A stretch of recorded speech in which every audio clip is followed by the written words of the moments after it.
our Toronto studios, this is the Muslim News on Muslim Network TV. Assalamu alaikum, I'm Zahra Syed. Our top story tonight.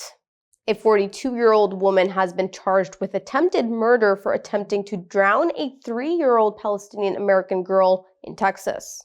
According to reports, Elizabeth Wolfe approached the child's mother at a swimming pool, making racist inquiries about their nationality and language before attacking. She jumped into the pool and tried to drag 2 children to the deep end. While the elder one escaped, she held the 3-year-old's head underwater. The child's mother, fearing for her safety, intervened as Wolfe reportedly held the child underwater and assaulted her. Wolfe was initially arrested for public intoxication, but later released on bail. The mother says the child is traumatized and hides whenever the apartment door opens.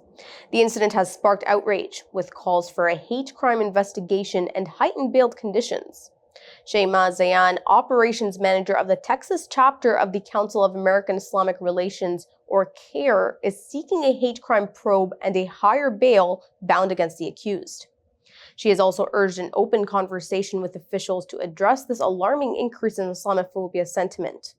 Observers say the case underscores rising concerns over Islamophobia and anti-Arab sentiment in the United States, which has become worse since Israel began its war on Gaza last October. Israeli strikes have killed 101 Palestinians over the past 2 days. The Palestinian Health Ministry reports that out of these deaths, 43 occurred between Saturday and Sunday night. Director of Ambulances and Emergency in Gaza, Hani El-Jafrawi, was killed in the shelling of the Daraj clinic, along with a second medic. He was considered a pillar of Gaza's crippled health system. This followed the deaths of 8 Palestinians waiting for aid in Gaza City on Sunday. Further airstrikes on a training college near Gaza City, which was being used for aid distribution, killed 8 more Palestinians. Meanwhile, in the southern city of Rafah, Israeli tanks have advanced. The Jordanian military reports that 2 soldiers were killed in a humanitarian aid mission crash. Save the Children has revealed the dire situation for Palestinian children, with thousands missing or trapped beneath rubble. They estimate 21,000 children are unaccounted for since Israel began its war on Gaza last October 7th. In other news, 2 infants died from malnutrition in northern Gaza, raising the death toll from hunger and thirst to 31.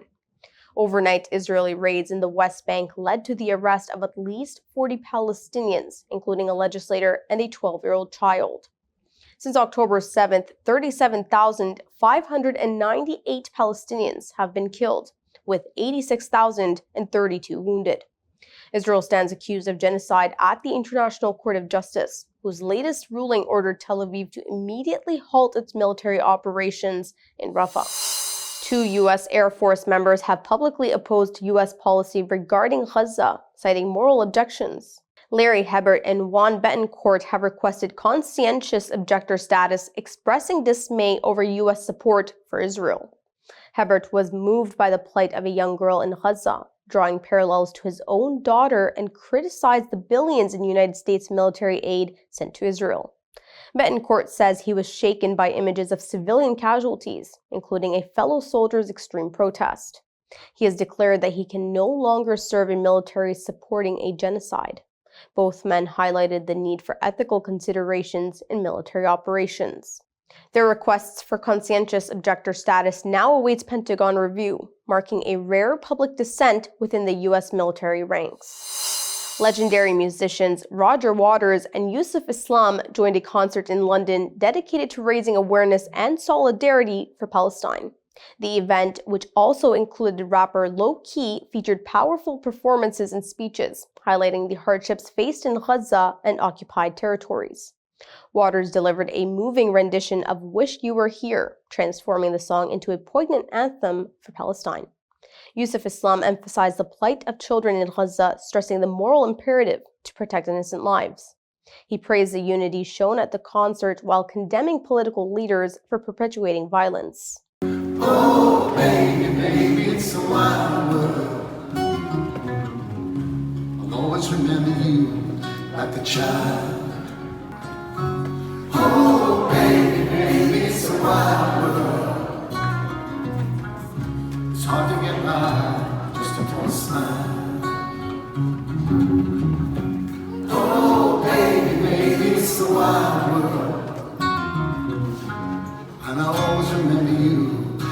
child.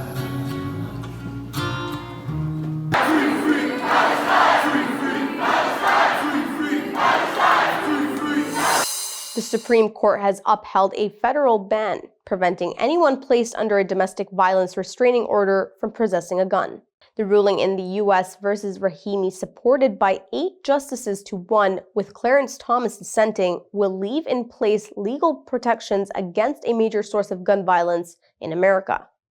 Writing the opinion, the Chief Justice, John Roberts, said that individuals can temporarily be disarmed if they pose a credible threat to the physical safety of another without violating the Second Amendment to the Constitution that allows the right to bear arms. The judgment has come as a relief to gun control advocates. They had feared that the ability to disarm dangerous people might fall prey to the radical interpretation of the Second Amendment advanced by the court's conservative supermajority. U.S. Attorney General Merrick Garland has welcomed the ruling as confirmation that common-sense prohibition is entirely consistent with the Second Amendment. Trump supports 10 commandments in schools and sparks controversies. Details come after the break. Stay tuned and we will be right back.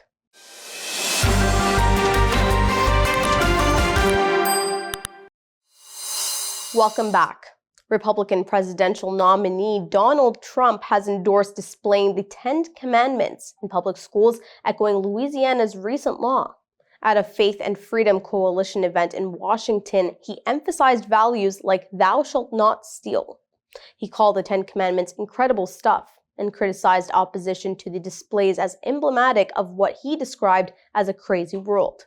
Rights groups swiftly criticized the move as unconstitutional, planning legal action.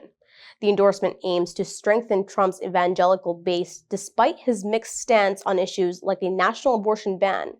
His support follows social media posts advocating broader displays of the commandments. Critics argue such laws promote Christian nationalism, excluding diverse beliefs. Amid concerns over the Supreme Court's conservative tilt, observers say the reactions highlight escalating fears of religious imposition in the governance, challenging democratic principles. Saudi Arabia has confirmed that 1,301 pilgrims died during Hajj this year amid record-breaking temperatures that have reached over 122 degrees Fahrenheit.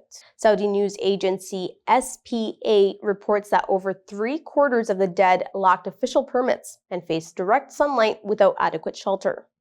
Approximately 1.8 million people participated in the Hajj pilgrimage this year.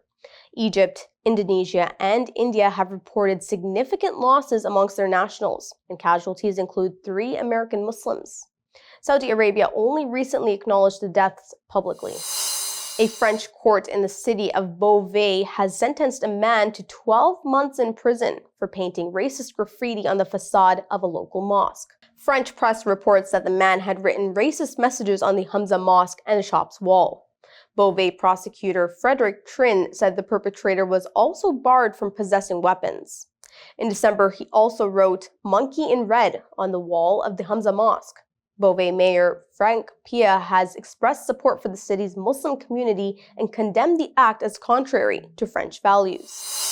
Former Scottish First Minister Hamza Yousef is warning that Islamophobia is driving the rise of populism in Europe and the West. In an article published in The Guardian, Yousef highlighted the alarming electoral gains of parties exploiting anti-Muslim sentiment. Yousef is the first Muslim leader of a Western democracy and head of the Scottish National Party. In the UK, Nigel Farage's Reform UK party, which is known for using Islamophobic rhetoric, is expected to make substantial electoral gains. In France, Marine Le Pen's National Rally Party's sweeping victory in France, along with the far-right Alternative for Germany's party's strong showing, reflect growing anti-Muslim sentiments. Yousef has criticized media platforms for amplifying voices like Farage's and underscores the danger of normalizing Islamophobic discourse. He has also urged confronting Islamophobia to safeguard democratic values and social cohesion. Unidentified militants targeted a synagogue and a church in the Russian province of Dagestan, resulting in the deaths of 15 police officers and multiple civilians. The attack took place in the city of Derbent. It also killed Father Nicole, a respected figure in the Orthodox Church. Armed with automatic weapons, the attackers injured several others before fleeing the scene. Firefighters managed to extinguish blazes ignited during the rampage. According to the Dagestani Interior Ministry, 6 militants were killed in subsequent operations. Authorities are actively pursuing leads to apprehend the perpetrators, with investigations ongoing to uncover their identities and motives behind the attack. That's all from our Toronto studios tonight. Thank you for tuning in. You can subscribe to our YouTube channel and hit the bell icon for the latest updates. Your support is needed more than ever to continue our mission of providing informative, educational, and inspiring content to Muslims in North America and around the world. Donate now by visiting muslimnetwork.tv/donate. For more content, keep watching Muslim Network TV or visit muslimnetwork.tv. Assalamu alaikum and good night.